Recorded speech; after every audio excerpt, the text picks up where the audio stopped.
चीचावती से CCTV पाकिस्तान के नुमाइंदे खसूसी खालिद जावेद अख्तर की रिपोर्ट के मुताबिक मजलिस एहरार इस्लाम चीचावती के ज़ेर एहतमाम यौम आज़ादी के मौका पर परचम कुशाई की तकरीब मुजाहिद ख़त्म नबूवत अब्दुल लतीफ़ खालिद चीमा नायब अमीर मजलिस एहरार इस्लाम पाकिस्तान की सरबराही में दारुल उलूम ख़त्म नबूवत जामिया मस्जिद चीचावती में मुनक़्क़िद हुई।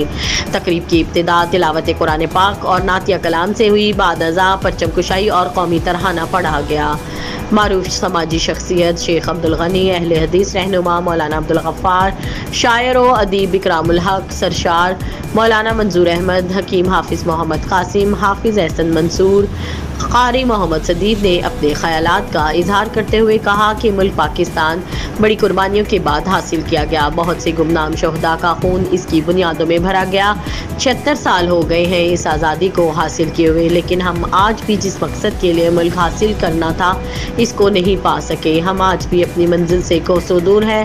मुल्क ला इलाहा इल्लल्लाह मोहम्मद रसूल अल्लाह के नारे पर वजूद में आया। आज भी हमें इसी मकसद को सामने मंजिल हासिल करने की जद्दोजहद रखनी चाहिए।